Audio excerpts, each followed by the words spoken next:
السلام علیکم. تاسو ټولو محترمو زده کوونکو ته هیله منده یم چې تاسو ټول روغ او صحتمند اوسئ.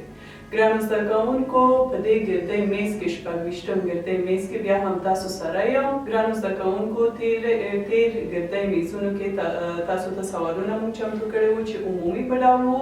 په دې ګردی میز کې بیا هم مونږ تاسو ته 10 سوالونه چمتو کړي چې یوازې د 10م ټولګي لپاره ده، چې تاسو کولی شئ د هغوی ځوابونه چې تاسو تیر ویډیوګانې تاسو ته اپلوډ شوي د هغوی له مخې تاسو د دې ځوابونه په کومنټ کې موږ سره شریک کړئ. همداسې تاسو کولی شئ خپل نیک نظریات او پیشنهادات هم موږ سره په کومنټ سیکشن کې شریک کړئ. مننه کوم له هغه ټولو دوستانو څخه چې همیشه د سوالونو ځوابونه موږ ته لیکي او همداسې خپل نیک نظریات موږ سره شریکوي. ستاسو کومنټونه او ستاسو تشویقونه موږ تشویقوي تر څو چې د دې نه هم ډېر زیار وباسو او تاسو ته ښه خبرنامې او ویډیوګانې جوړ کړو.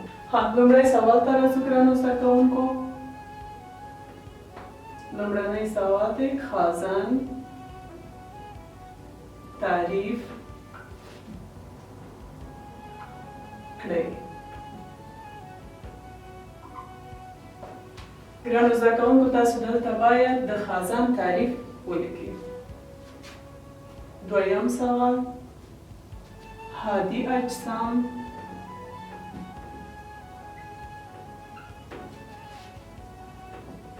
کوم اجسام ته ویل کیږي؟ تاسو هادي اجسام او غیر هادي اجسام ویلي وو چې دلته باید تاسو د هادي اجسام چې کوم اجسام ته ویل کیږي مثالونه یې هم دلته ووایئ. دریم سوال ته راځو: دوربین تعریف کړئ. د دوربین تعریف دلته لیکل کیږي. او څلورم سوال: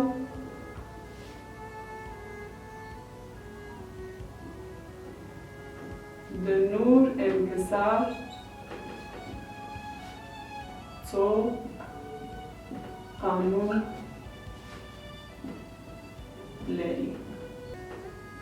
دا چې څو قانون لري دلته تاسو باید ولیکئ. پنځم سوال ته راځو. پنځم سوال دی: مستوي هنداره تعریف کړئ. د مستوي هنداره تعریف دلته لیکل کیږي چې تاسو ته درسونه اپلوډ شوي. شپږم سوال ته راځو. د نور تیریدو له نظره اجسام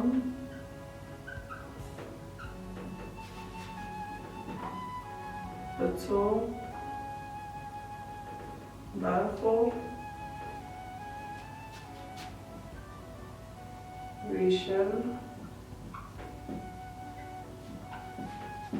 شوي دي؟ د نور د تیریدو له نظره اجسام په څو برخو ویشل شوي؟ یوازې دلته همغه ډولونه یې ولیکئ ګرانو زده کوونکو. اووم سوال ته راځو.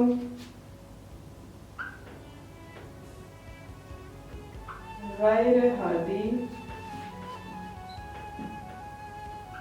اجسام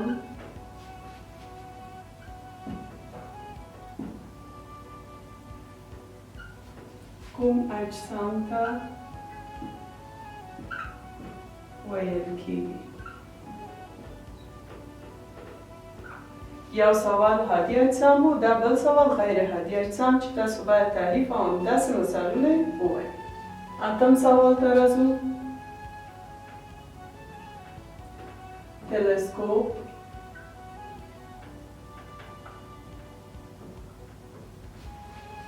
څو مهدب عدسې لري.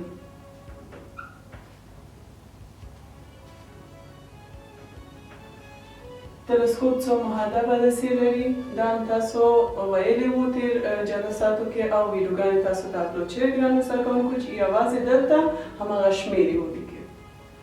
نهم سوال ته راځو. نږدې لیدونکي سترګې څه ته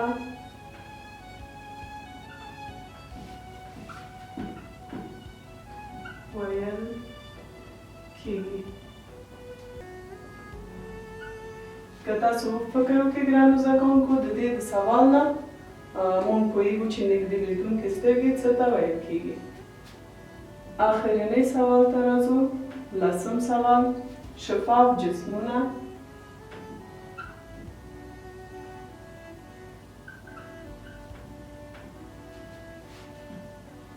کوم